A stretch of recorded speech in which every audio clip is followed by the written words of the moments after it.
बहुत बहुत स्वागत है आपका पीटीसी न्यूज में। मैं सुमन कश्यप आपके साथ हाजिर आपके सामने प्रदेश की तमाम बड़ी खबरों को लेकर बुलेटिन की शुरुआत करेंगे, लेकिन पहले नजर डालते हैं हेडलाइंस पर।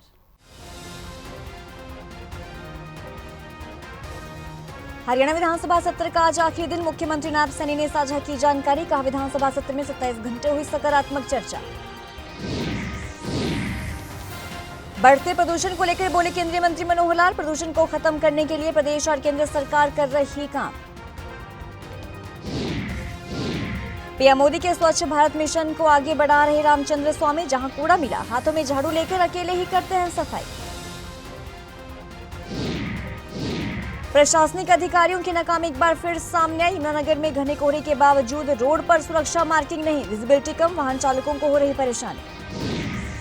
प्रशासन के आदेशों को ठेंगा दिखाते नजर आए प्राइवेट स्कूल। बढ़ते प्रदूषण के बीच छोटे बच्चे घरों से बाहर निकलने को मजबूर। छोटे बच्चों के स्वास्थ्य की प्राइवेट स्कूलों को नहीं कोई परवाह।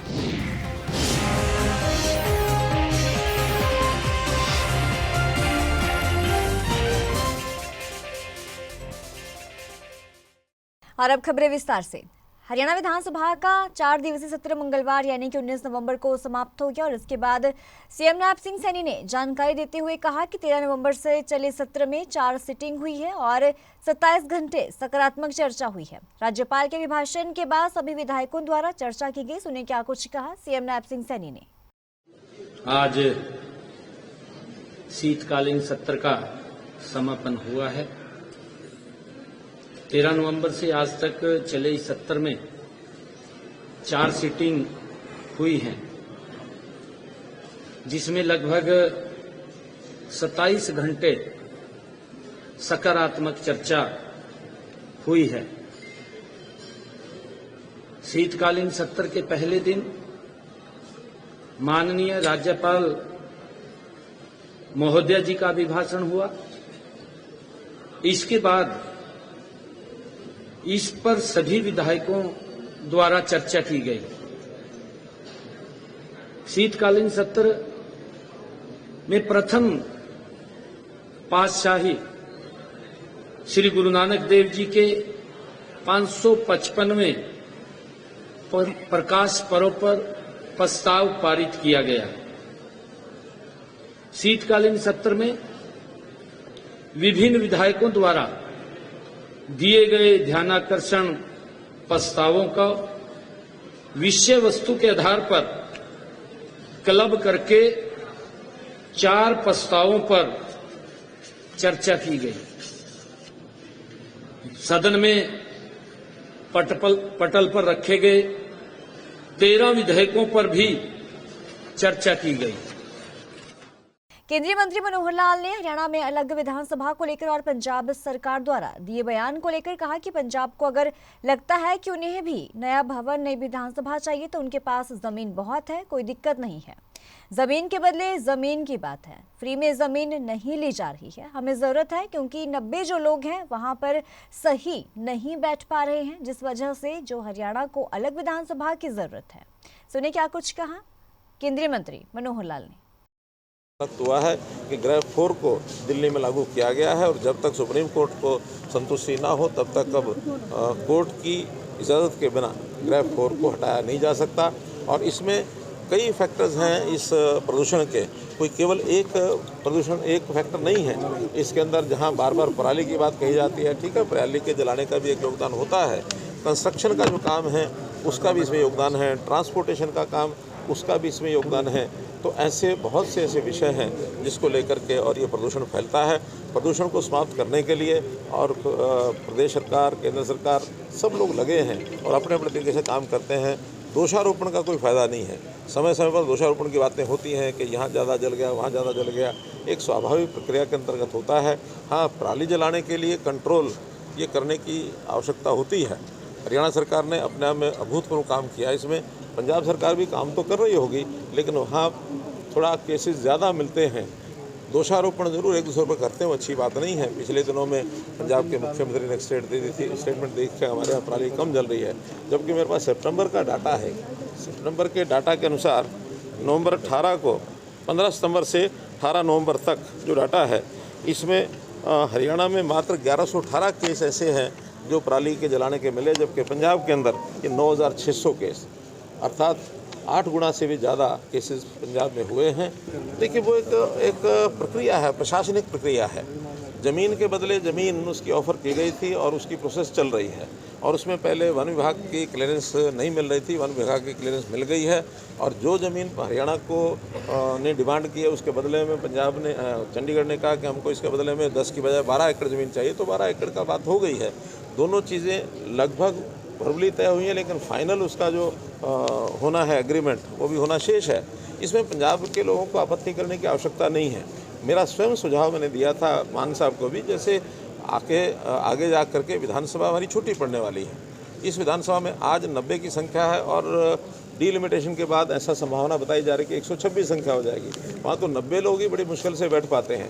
पंजाब को भी अगर लगता है कि उनको भी कोई भवन विधानसभा आदि नई बनानी है, उनको भी ऐसा कोई ज़मीन चाहिए, तो चंडीगढ़ में ज़मीन बहुत है, बदले में वो साथ में लगता है उनका मोहाली है अथवा अन्य एरिया है, उसमें बदले में वो दे सकते हैं। प्रधानमंत्री नरेंद्र मोदी से स्वच्छता के लिए प्रभावित होकर सेवा भावना से झाड़ू उठाने वाले 72 वर्षीय रामचंद्र स्वामी अपनी झाड़ू से निशुल्क सार्वजनिक स्थानों को चमकाने में जुटे हुए हैं। जी हां, करीब 10 सालों से पीएम मोदी के क्लीन इंडिया मिशन को आगे बढ़ा रहे रामचंद्र द्वारा शुरू की स्वच्छता मुहिम आज भी जारी है, जो हरियाणा के अलावा गुजरात, राजस्थान और कई स्थानों पर लगातार स्वच्छता मुहिम चलाई गई है। जहां भी कूड़ा मिला तो हाथों में झाड़ू लेकर अकेला ही सफाई में जुटना जो है वो शुरू कर देते हैं। तो देखिए, रामचंद्र अब भी पीएम मोदी से मिलने की तमन्ना लिए आज भी अपने कार्य में जुटे हुए हैं, जरा देखें। हाँ जी, मेरा नाम है रामचंद्र स्वामी, गांव है मेरा कारी मौद, जिला दादरी, तहसील बारडा, हरियाणा। तो मैं मोदी का भगत हूँ। मैं अनपढ़ आदमी हूँ, 72 का ड्राइवर हूँ, और 90 में मोदी जी मिले थे। उसके बाद मेरे को नहीं मिले थे, जब हरियाणा के प्रभारी थे विजय शेखावत के साथ। उसके बाद में मैंने अनशन कराया। जब बोला भाई भाजपा का बहुमत आएगा तो मोदी प्रधानमंत्री बनेगा, तो मैं उसी टाइम अनशन पर बैठ गया था। चाय पानी में 3 महीने रहा। धर्मवीर सांसद ने आगे मेरा अनशन तोड़वा, तेरा काम हो गया, मोदी प्रधानमंत्री बन गए। 2014 में इसने झाड़ू का इशारा कराया था। मैंने उस टाइम था, मैं कहा भगवान तेरे नाम कर दी, मैं जीऊंगा इतने फ्री सेवा, किसी से लेना देना नहीं, भारत मेरा है। तो मैं डेली 5 बजे निकल के ना पूरा हरियाणा में, मतलब मान लो कोई जगह छोड़ रखी होगी, करनाल सरसद तक जा लिया, बस अड्डा पे, सरकारी स्कूल हो, लोहारू हो, कहीं भी हो। और गुजरात मोदी वाला गाँव में 10 बार, एक बार फोटो है वहाँ का डे भारी, 10 दिन रुक के आता हूँ। और राजस्थान में जितने संस्था हैं, ये सारे जितने मंदिर हैं, सब में जाता हूँ मैं। धर्मशाला, सरकारी हॉस्पिटल, बस स्टैंड, और कोई भी गांव में जाता हूँ तो बड़ा स्वागत भी बहुत करते हैं लोग। चाय पीता हूँ मैं किसी की, और किसी से कोई लेना देना नहीं। जितने साल करूँगा किसी से 1 पैसा नहीं लूँगा। बहुत आदर करते हैं लोग। वो बूढ़ा के करे से तो बहुत अच्छा काम करे से, कई बार तेल के पीछे भी इकट्ठे कर ले हैं। मैंने नेम करा था, राम कसम मैं पैसा नहीं लूँगा, जितने मेरी सेवा होगी तो मेरे हाथ पा चलेंगे, इतने मैंने संकल्प रखा है। कोई भाई मोदी तक पहुँचा देगा, उसका नाम भला करे, उनमें तो भगवान बर्दाश्त है। नहीं तो मैं जीऊंगा इतने, इसको मिलो चाहे ना मिलो, मैं लगा रहूंगा। मैंने ये संकल्प करा। उत्तर भारत में सर्दी का सितम शुरू हो गया है, लेकिन यमुनानगर में प्रशासनिक अधिकारियों की नाकामी एक बार फिर सामने आई है। जी हां, घने कोहरे के बावजूद रोड पर कोई भी सुरक्षा मार्किंग नहीं दिखाई दे रही है। फिलहाल अधिकारी इसी मंथन में लगे हुए हैं कि कैसे काम करना है और क्या क्या काम करने हैं। उत्तर भारत में कोहरे ने कोहराम मचा के रखा हुआ है। लोगों का घरों से निकलना दूभर हो चुका है। मजबूरीवश लोगों को कोहरे में सफर करना पड़ रहा है, और इसी बीच कई सड़क हादसे भी पेश आ रहे हैं। लेकिन इन हादसों में कई जगह प्रशासन की नाकामी भी नजर आई है।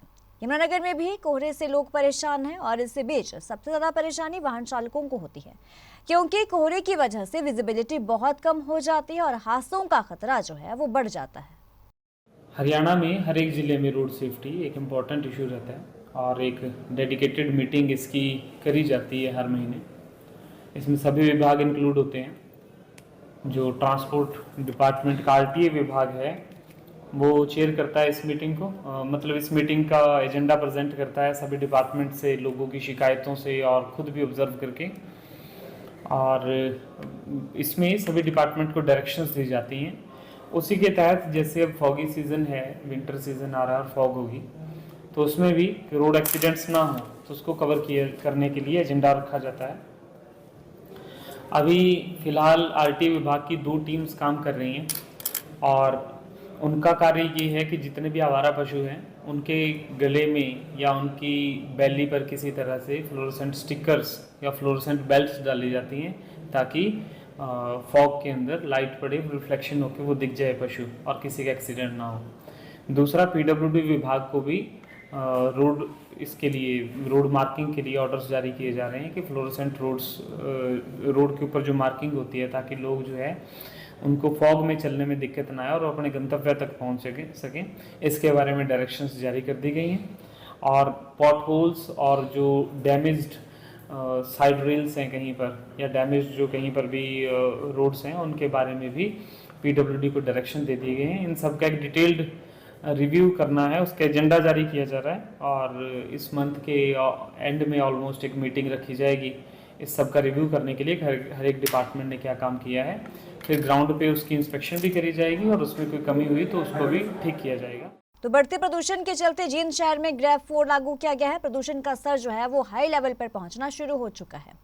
बढ़ते प्रदूषण के चलते आमजन के जीवन पर भी बड़ा प्रभाव देखने को मिल रहा है, जिसको देखते हुए उपायुक्त महोदय डीसी इमरान रजा ने भी प्राइमरी स्कूलों को आगामी आदेशों तक सरकारी और प्राइवेट स्कूलों को बंद करने के आदेश जारी किए थे। लेकिन प्राइवेट स्कूल चंद पैसे के लालच में छोटे बच्चों के स्वास्थ्य के साथ खिलवाड़ करते हुए नजर आ रहे हैं। प्रदूषण का असर बढ़ने से छोटे बच्चों के स्वास्थ्य पर बुरा प्रभाव पड़ता है और जिसके चलते सरकारी अस्पतालों में छोटे बच्चों की ओपीडी ज्यादा बढ़ गई है। अब आदेशों की अवहेलना करने वाले स्कूलों पर प्रशासन किस तरीके से कार्रवाई करता है, ये देखने वाली बात होगी। आज प्रशासन ने छुट्टी का आदेश जारी किए थे तो स्कूल खुले हैं, आज बच्चों को छोड़ के यहाँ पर नहीं, आज बच्चों को छोड़ के आए हैं, स्कूल खुले हैं, क्लास लग रही है बच्चों की। और प्रशासन ने आदेश दिए थे कि स्कूलों को बंद किया जाए और कोई भी स्कूल खुला पाए उसके ऊपर कार्रवाई होगी। तो कौन से स्कूल खुल रहे हैं? ये प्राइवेट स्कूल खुले हुए हैं और ये ग्रेड 4 लगाया हुआ है। इसमें बच्चों को सांस लेने में और फेफड़ों में और आँखों में जलन होती है, इसलिए प्रशासन ने स्कूल को बंद करने के लिए आदेश दिए गए। तो प्राइवेट स्कूल अपने मनमानी के मनमानी कर रही है प्राइवेट स्कूल। तो सुबह घरों से बच्चे बाहर निकले तो आँखों में क्या दिक्कत हो रही थी? आँखों में जलन हो रही थी, सांस लेने में दिक्कत हो रही थी। तो ये जो प्राइवेट प्रशासन स्कूल वाले हैं, क्या बच्चों के स्वास्थ्य की फिक्र नहीं है उनको? ना, स्वास्थ्य की कोई फिक्र नहीं है, चाहे बच्चे बीमार हो जाए कुछ हो जाए जी। वो बच्चों को साथ पैसों के साथ खिलवाड़ कर रहे हैं। स्वास्थ्य की कोई चिंता नहीं? स्वास्थ्य की कोई चिंता नहीं है, कुछ हो जाए चाहे बच्चों।